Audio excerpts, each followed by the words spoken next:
Bismillahirrahmanirrahim. Assalamualaikum warahmatullahi wabarakatuh.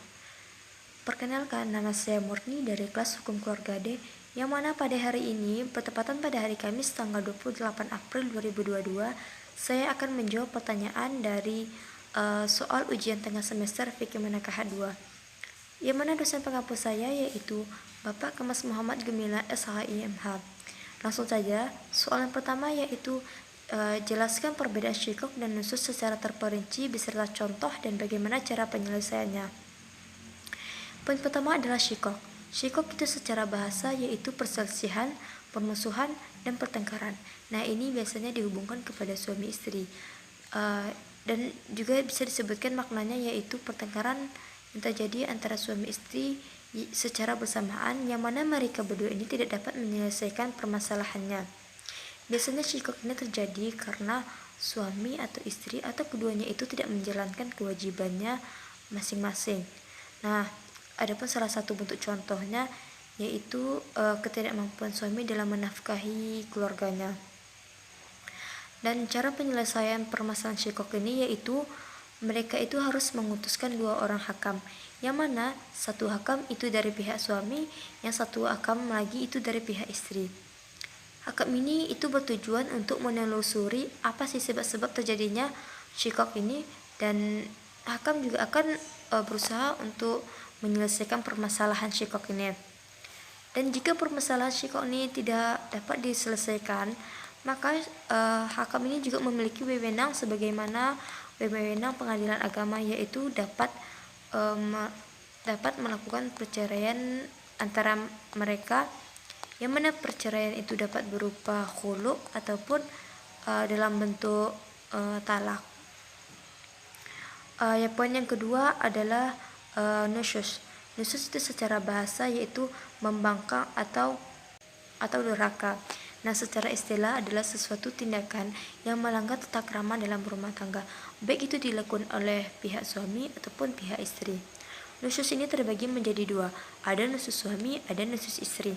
Nah, nusyus suami ini ialah tindakan atau perkataan dari pihak suami kepada istri dalam berupa ketidaktaatan atas kewajiban yang dipikulnya. Salah satu bentuk contoh nusyus suami yang pertama adalah kekerasan dalam rumah tangga. Yang kedua, tidak menjaga kehormatan istri. Yang ketiga, tidak memberikan nafkah keluarganya. Cara penyelesaian nusyus suami ini yaitu yang pertama, istri memberi nasihat kepada suaminya. Yang kedua, istri melakukan perdamaian. Yang ketiga, jika poin yang pertama yang kedua ini tidak dapat terselesaikan permasalahannya itu, maka pihak istri memberikan surat pengaduan kepada hakim.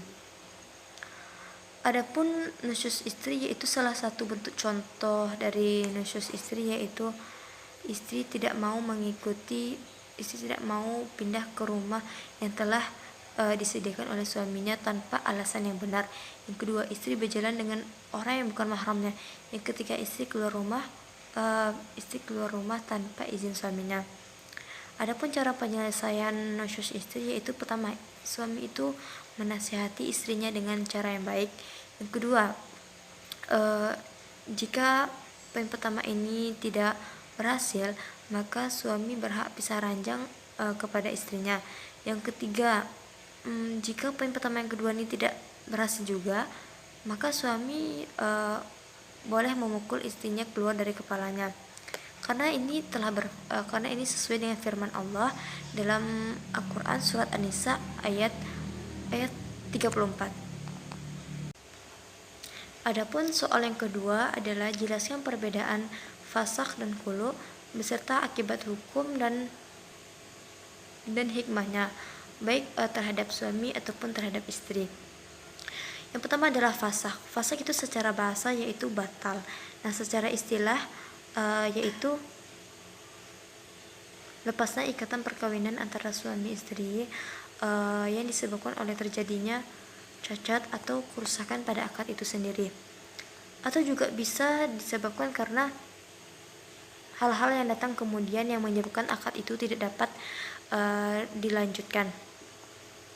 Adapun dalam bentuk contohnya itu yaitu setelah akad itu dilakukan, baru diketahui bahwa ternyata pasangannya itu adalah saudara sekandungnya atau atau saudara seayah seibu atau saudara sepersusuan.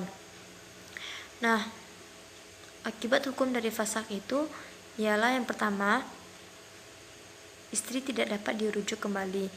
Nah, kalau apabila mau kembali harus adanya akad nikah yang baru.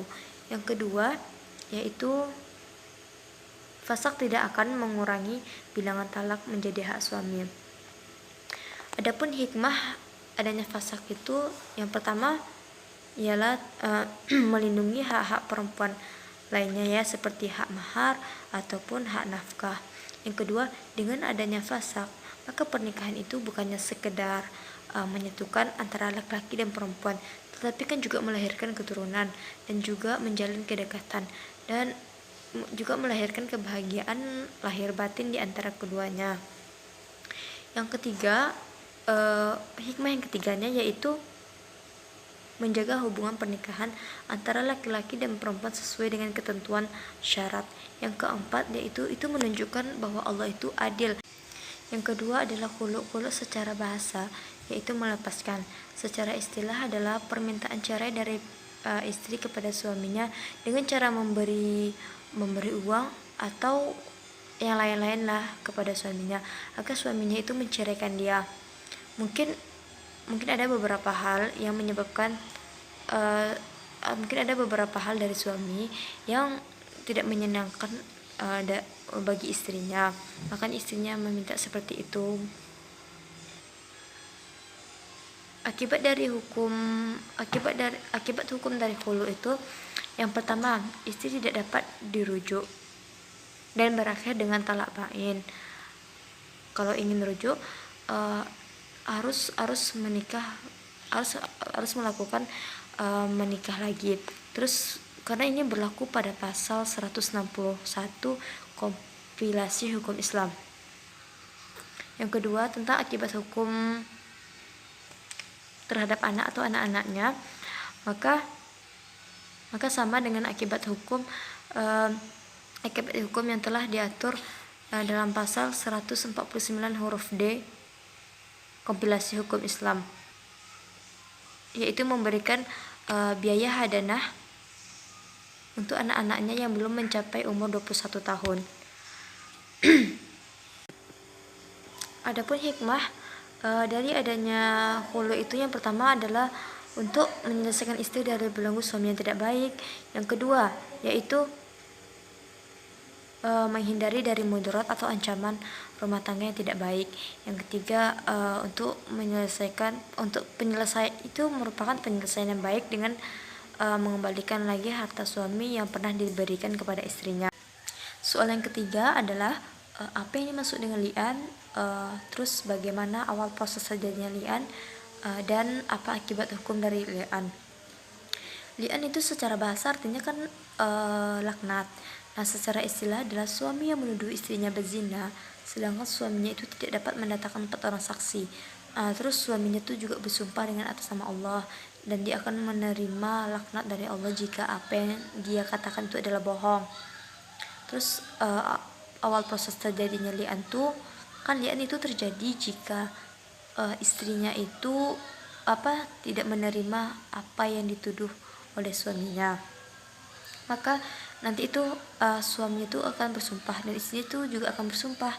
Yang pertama suaminya dulu yang sumpah. Suaminya tuh bersumpah 4 kali. 4 kalinya tuh dia bersumpah kalau dia itu apa yang dia katakan, apa yang dituduh kepada istrinya itu adalah benar. Terus sumpah yang kelimanya itu dengan nama Allah. Dengan nama Allah dia tuh mengatakan kalau dia tuh akan menerima laknat dari Allah jika apa yang ia katakan itu adalah bohong. Terus istrinya lagi yang bersumpah. Setelah itu istrinya bersumpah 4 kali dengan mengatakan kalau dengan mengatakan kalau istrinya tuh tidak ada, kalau dia tuh tidak ada melakukan zina. Terus yang kelima kali itu dengan nama Allah, istrinya itu juga mengatakan dia akan menerima laknat dari Allah jika apa yang dia katakan itu adalah bohong. Nah, gitulah awal proses terjadinya li'an tuh. Terus yang selanjutnya adalah akibat hukum dari li'an. Yang pertama yaitu putusnya perkawinan. Terus haram bagi suami istri ini untuk rujuk kembali selama-lamanya. Nah, pihak suami itu juga terhindar dari hak qazaf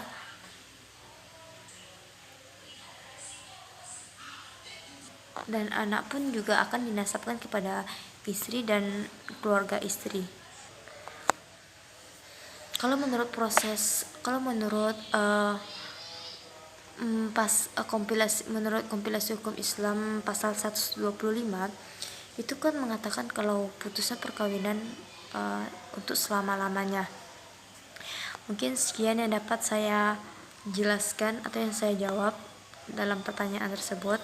Apabila ada kesalahan dan kekhilafan mohon dimaafkan. Assalamualaikum warahmatullahi wabarakatuh.